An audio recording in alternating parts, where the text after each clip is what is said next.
Hi guys, welcome back to Tamil live Raj. Actually பார்த்தீங்க அப்படின்னா, நெப்போலியனோட மூத்த மகனான தனுஷுக்கும் திருநெல்வேலியைச் சேர்ந்த அக்ஷயா அப்படின்ற பொண்ணுக்கும் கடந்த நவம்பர் 7ஆம் தேதி ஜப்பானோட தலைநகரமான டோக்கியோவில் ரொம்பவே பிரம்மாண்டமாக கிட்டத்தட்ட 150 கோடி ரூபாய் செலவில் பார்த்தீங்க அப்படின்னா மேரேஜ் நடந்துச்சு. அதுக்கு காரணம் என்ன அப்படின்னா தனுஷோட ரொம்பவே விருப்பமான இடம் அது அப்படின்றதுனால தான் அங்கே மேரேஜ் வச்சதாகவும், அது மட்டும் இல்லாமல் எகெயின் பார்த்தீங்க அப்படின்னா 6 மாதம் கழித்து மேரேஜ் பண்ண போகிறதாகவும் ஒரு பேட்டியில் நெப்போலியன் சொல்லியிருக்காரு. அது என்ன அப்படின்றத இந்த வீடியோவில் நம்ம பார்ப்போம்.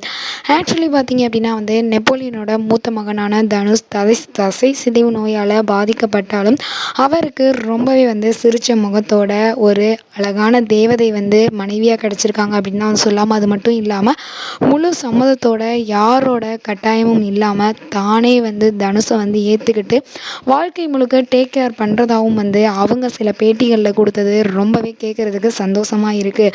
ஸோ ஜப்பானில் பார்த்தீங்க அப்படின்னா திருமணம் நடந்தது. அமெரிக்காவை விட ஏகப்பட்ட செலவுகள் ஆனாலும் அவரோட விருப்பம்னால அதை பண்ணாலும் கிட்டத்தட்ட இனி வர்ற காலங்களில், அதாவது 6 மாதம் அந்த கப்புள்ஸ் அங்கே தங்க போகிறதாகவும், அதுக்கப்புறம் அடுத்த வருஷம் பார்த்தீங்க அப்படின்னா ஆகஸ்ட் மாதம் தான் எகெயின் அமெரிக்காவில் போய் செட்டில் ஆக போகிறதாகவும் சொல்லியிருக்காங்க.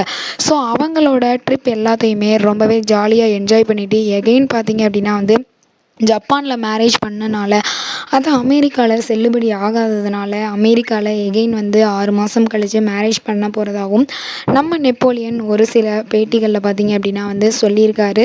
ஸோ இதை பார்த்த பலருமே எகெயின் 2 பேருக்கும் மேரேஜ் பண்ண போகிறீங்களா அப்படின்ற மாதிரி வாழ்த்துக்களை தெரிவிச்சிட்டு வர்றாங்க. இதை பற்றி உங்களோட கருத்துக்களை மறக்காமல் நம்ம சேனலுக்கு கீழே உள்ள கம்பாக்ஸில் கமெண்ட் பண்ணுங்கள். இந்த வீடியோ உங்களுக்கு பிடிச்சிருந்தா லைக் பண்ணுங்கள், ஷேர் பண்ணுங்கள், கமெண்ட் பண்ணுங்கள்.